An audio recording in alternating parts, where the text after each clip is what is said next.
We are not orthodox. We don't stick to every single rule. We'll drive on a Saturday. A few shipping vests. We do things to keep traditional family values rather than sticking to every rule in the book. That's being honest. She went on a date last night, and in 2 hours he bought you one drink. I'd have binned him straight away. What was it, a yard of ale? £20 Oh, that's the Jewish dating agency. I mean, please. A bulge in the wallet department. Oh, that would be very helpful. Well, do you know what? Shall we put a wanted in the window? Oh, God. Yeah. No. Trying to be fashionable and strictly kosher can be a challenge for religious women. Weekdays are their opportunity to shop. What would you say has been our top-selling coat to the Orthodox? They like a longer coat, don't they? They've got the hoods, so when they're walking to the synagogue, obviously you're not allowed to carry on a Sabbath. So there's no handbags, there's nothing, you can't carry umbrellas. So when it rains, you put the hood up. Is that too provocative? Not so into the leopard print. Okay. Too much. But that's young. Yeah, it's trendy. The Orthodox don't shop on a Saturday for obvious reasons, but Sunday morning, as we open the doors, there's quite a lot of Orthodox. I'd consider myself quite religious. Like to make sure that my clothes are like below my elbows, my my collarbones covered, and my skirts are below my knee. Everything I'm showing you is black. My whole wardrobe is black. In Torah states you should make yourself look pretty for your husband and for yourself. You've got to feel good about yourself and have confidence. How Jewish women dress shows how religious or how frum they are. Burnett obeys all the rules except one. Hi. She doesn't wear a traditional wig or shaitel. It's not if, why, should or anything. It is a law that happens straight after the wedding. Yes, please. It could either be a hat, a beret, a wig, whatever. You are supposed to cover your hair. Yeah, but does it come with a guarantee that we look like you at the end? Yeah. I have to look like you so we can be identical twins. It's yours. Is this like yours? I've never worn a wig. My mother never wore a wig. It's not right that I don't wear one. I know I should wear one. So you have to schlep everything underneath. Yeah. You have none of your own hair showing. Everything's changed. People have moved to the right.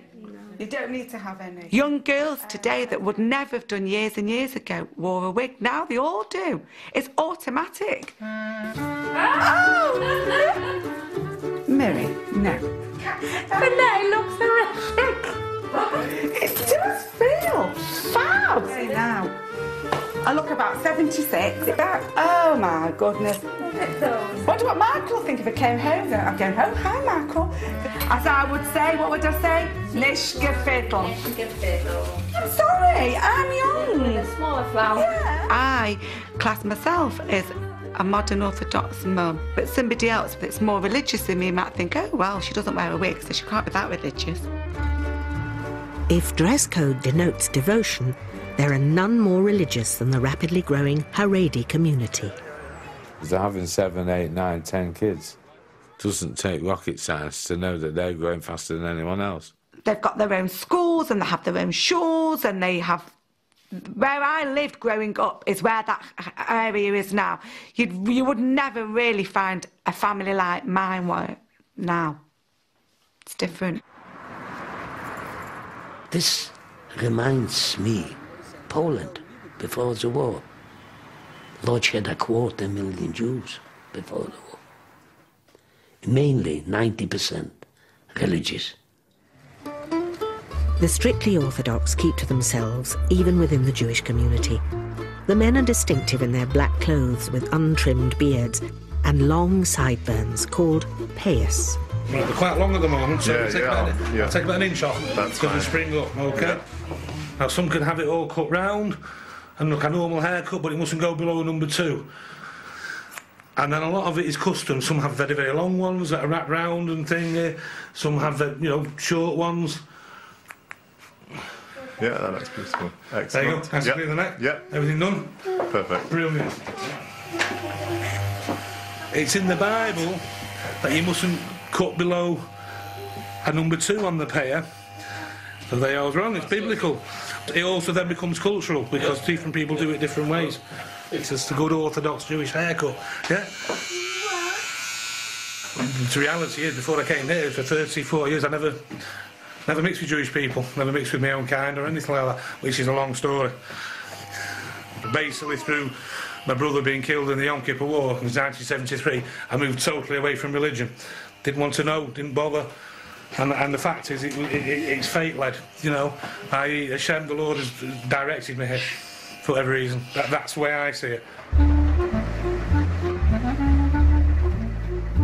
I came to England penniless 65 years ago, and we built up a good business.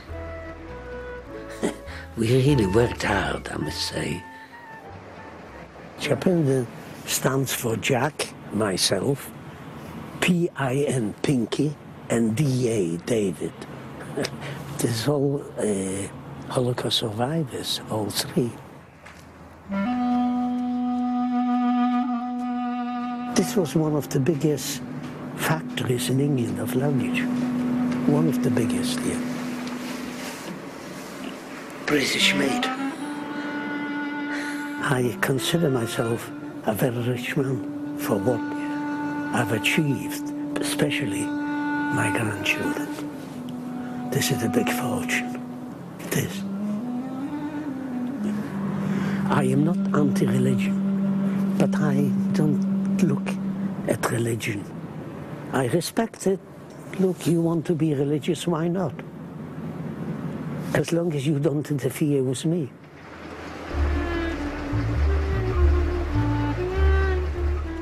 To me, being a Jew, it is special. They care for one thing, for the family. And I think this is a very special gift.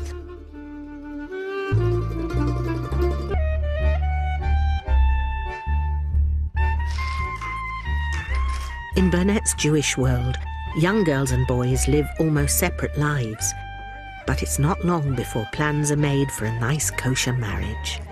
If you're religious, then you go through a shadchan, which is a matchmaker. Oh, I've been a shadchan and I've done it twice. But they have professional people, not me, who just thinks, well, they look good together, so let's get them together in 1, 2, 3, they're married. Thank you. Oh, Mazel tov, Hannah. This is Hannah and Jeremy's engagement party, and they only met last month. Oh, lovely. The matchmaker introduced the two together, and they met 4 weeks ago. 1, 2, 3. That's it. Mazel tov, as we say. Thank you. We've been seeing each other for 2 weeks, so when he proposed to me. Oh. Very religious families, it's very normal. Some people actually only meet for an hour or 2 days before they get engaged. Okay, fantastic. The rituals of Jewish marriage start here, with the breaking of a dinner plate symbolising the destruction of the temple in Jerusalem 2,500 years ago. Those marriages do survive. They don't get divorced. They've done all the homework before they've got married.